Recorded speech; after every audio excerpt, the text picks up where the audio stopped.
বন্ধুরা, আজ আমি আপনাদের সামনে নিয়ে চলে আসলাম কচু শাকের একটা নিরামিষ রেসিপি। তো চলুন দেখতে থাকুন। কচুর শাকের ডাঁটিগুলো ভালো করে ছাড়িয়ে নিয়েছি, ভালো করে ধুয়ে নিয়েছি, নিয়ে এবার জলে সিদ্ধ করতে দেব। এবার কচুর শাকগুলো কড়াইয়ের মধ্যে দিয়ে দিচ্ছি। অল্প পরিমাণ জল দিলাম, সামান্য নুন দিয়ে দেবো, ওর থেকে অনেক জল বেরিয়ে যাবে। দিয়ে দিচ্ছি নুন, ততক্ষণ সিদ্ধ হোক। কচুর শাকটা সিদ্ধ করে জল ঝরিয়ে নিয়েছি।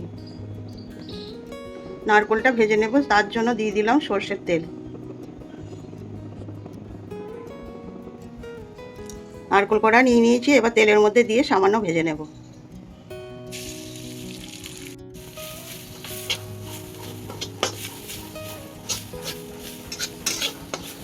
দিয়ে দিলাম সামান্য পরিমাণ নুন। ভাজা হয়ে গেছে, এবার নামিয়ে নেব। পরিমাণ মতন তেল,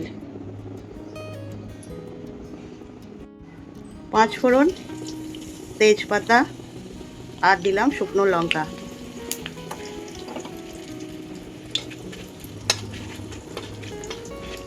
দিয়ে দিলাম জিরে গুঁড়ো, পরিমাণ মতন হলুদ গুঁড়ো, ধনে গুঁড়ো।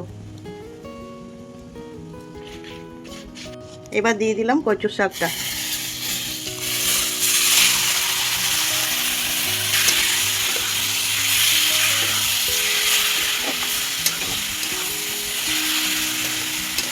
দেব পরিমাণ মতো নুন।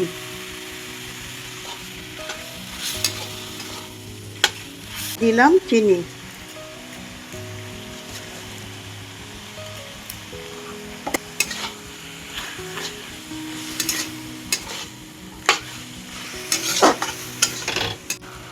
দিয়ে দিলাম 1 ছিপি ভিনিগার।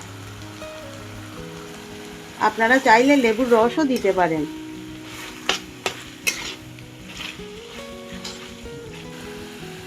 শুকনো শুকনো হয়ে এসছে, এবার নারকেল গুঁড়োটা দিয়ে দেবো।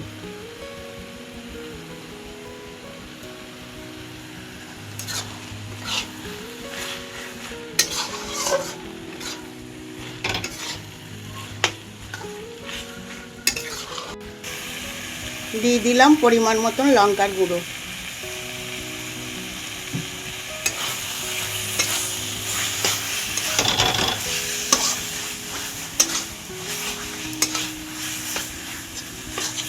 শুকনো শুকনো হয়ে গেছে, এবার নামিয়ে দিচ্ছি।